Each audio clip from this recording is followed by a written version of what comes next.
Bom, a ideia é falar sobre o panorama geral, sobre a política nacional de resíduos sólidos e trazer algumas boas práticas do que tem sido feito, né, em outros municípios no Brasil também e trazer todo esse contexto do que a gente pode aplicar pensando em ter uma cidade mais sustentável, né? Isso que tem ali um afeto direto na saúde das pessoas, na economia no geral e na sustentabilidade não só na região, né, mas que sirva também de exemplo para outros municípios ao redor também. Isso pensando no futuro e para as próximas gerações também. Kaique, hoje basicamente voltado mais para os empresários, enfim, comerciantes, alguém que trabalha, que lida, que tem esse resíduo que tem que destinar para um local específico, né? Que tem que ter um cuidado específico, né? Perfeitamente. Hoje a gente tem que pensar como responsabilidade, né? Então, tudo que nós geramos hoje de materiais, resíduos, isso vai para um lugar e quando a gente pensa a forma que a natureza absorve esses resíduos, é de uma maneira finita, limitada. Nem tudo a gente consegue despejar em qualquer lugar. Então, a gente tem que trazer essa responsabilidade para todas as pessoas, seja ela empresário ou consumidor final, para que a gente tenha ali um ciclo mais sustentável desses materiais, desses resíduos, né? Que eles tenham de fato uma destinação adequada. Ô Kaique, Itiquira hoje, nós estamos já num processo de finalização para não ter mais lixão, numa parceria. Existe um TAC, na verdade, o Ministério Público é muito atuante aqui em Itiquira, e obviamente que existe um TAC já com o município há alguns anos, para que haja uma destinação correta desses resíduos sólidos. Inclusive, nesse TAC há uma multa pesadíssima para o município caso não cumpra. Então, esse lixão está sendo desativado, uma cooperativa está sendo implementada para reciclar o que puder ser transformado, obviamente, em dinheiro, né, desses resíduos, que não é lixo, é resíduo, né, mas também questão de destinação específica para pneu, para óleo, principalmente óleo de motor, de veículos, né, para empresas que trabalham direcionadas. Não é o caso do Brasil, já que existe uma lei federal que determina que até o final desse ano tem que acabar os lixões no Brasil. Nós sabemos que isso é impossível e não vai acontecer. Quer dizer, Itiquira está um passo bem adiante dos demais municípios. Com certeza, esse não é um contexto que a gente encontra nos demais municípios ao longo do Brasil. E, de fato, essa meta de acabar com os lixões até 2024 é uma meta que já vem sendo prorrogada desde 2014. E é um desafio muito grande acontecer e parte muito das pessoas interessadas, né? Os empresários, a sociedade como um todo, de pressionar e cobrar e buscar esse tipo de mudança, não deixar só na mão das pessoas ali, das lideranças, né, de cada região. Então é muito bom saber que Itiquira já está um passo à frente, já está cuidando disso. E isso tem um impacto direto na economia, no quanto de investimento a cidade pode ter futuramente, né? Pensando também na saúde da região como um todo. Então isso é muito bom. Ô Kaique, você vem de uma geração preocupadíssima com essa questão de meio ambiente. Nós temos as gerações passadas que não são tão preocupadas assim. Obviamente, isso é uma questão de cultura e de educação.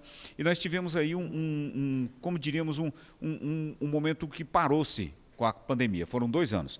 E você pega essa juventude, você pega os adolescentes, você pega a rapaziada mais nova, que está seguindo para outro mundo.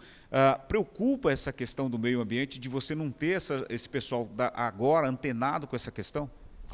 É preocupante. A gente precisa hoje trazer essa pauta para todo mundo, né? Independente da geração, é um tema que precisa ser falado, porque a gente está hoje num cenário em que daqui 50, 100 anos a gente não sabe qual vai ser o contexto que a gente vai enfrentar no futuro.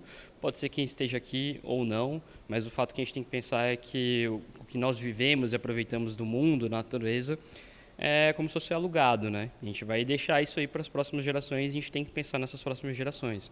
Então, se hoje quem são os líderes de fato que podem tomar ação para mudar essa realidade não tenham esse contexto, esse conhecimento, como essa geração que já vem se preocupando cada vez mais, a gente precisa ter uma cobrança para que isso mude e futuramente, logo que essas pessoas tomem a liderança também, né? Que mais jovens, mais pessoas que se preocupam com o contexto que a gente vive consiga fazer diferença de fato. Então, acredito que a gente está num momento de corrida agora. A gente precisa fazer alguma coisa para mudar a realidade que nós estamos e pensar no futuro mais sustentável. Nós estamos passando agora, recentemente, catástrofes acontecendo no planeta inteiro. Tivemos aqui no Brasil, Rio Grande do Sul, quase 50 mortos. Nós estamos tendo secas extremas em muitos cantos do planeta. O Japão, nos últimos 100 anos, passando por uma bolha de calor insuportável praticamente. Tivemos agora, recentemente, na Líbia também, mais de 10 mil mortos e contabilizando. Então, são catástrofes acontecendo em todos os cantos do mundo. É correlacionado uma coisa, né? Nós estamos num ambiente vivo e, obviamente, que esse ambiente ele reage ao que nós fazemos a ele, né? Com certeza.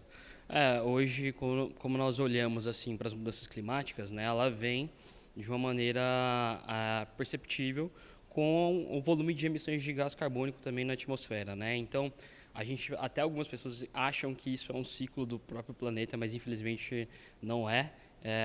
Até seria, né? Mas a gente já passou dessa barreira, a gente já está num ponto ali de escala, né? Cada vez mais as emissões de gases de efeito estufa vêm crescendo e quanto mais cresce as emissões de gases de efeito estufa, a gente tem essas consequências, né? Que são essas catástrofes acontecendo em todas as regiões do mundo e cada vez mais vem acontecendo e cada vez mais vem mudando o clima. E isso é um processo em cadeia que a gente não tem nem hoje uma projeção de onde vai parar, né? Então não dá para saber se em 2050, mudando um grau ali, que é uma perspectiva otimista, se a gente vai estar nessa mesma realidade. Eu acredito que, infelizmente, vai estar bem pior.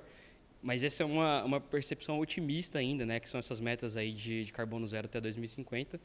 Então, se a gente não correr agora, pode ser que a gente viva uma realidade muito mais difícil. Então, poder falar sobre isso é muito importante. Se pensa muitas vezes, a análise que se faz é que tem que partir do governante, tem que partir uma ação de cima para baixo, tem que ser um movimento muito grande para fazer a diferença. O que se tem que dizer, e é claro, você como ambientalista e jovem, eu gostaria também de deixar essa oportunidade aqui para você, que cada um faz a diferença, né? É em casa que se faz a diferença, é no momento que você separa o lixo, é no momento que você planta uma árvore, é no momento que você cuida, que você está fazendo a diferença para as futuras gerações e para você mesmo. Com certeza. Eu gosto muito de uma frase, né, que é: você precisa ser a mudança que você quer ver no mundo, né? Então não adianta você esperar uma cidade mais sustentável se você na sua casa hoje não consegue ter nenhuma ação prática de sustentabilidade. Então isso começa em casa. E o que a gente pode fazer, a gente tem que fazer. Isso é bom porque a gente traz a educação para a família, né, para os filhos, de uma maneira muito prática e simples. Não precisa de nenhum curso ou algo do tipo. A gente consegue mostrar para ele que com coisas simples a gente consegue de fato ser sustentável em casa, na cidade, no estado e assim por diante. Então acho que essas ações têm que começar de todo mundo. E a partir do momento que eu acho que todo mundo tiver já muito bem acostumado, né, com essas melhores práticas em casa, no trabalho, a gente pode ter um futuro sustentável para toda a sociedade em comum, assim, né? Vai ser mais fácil.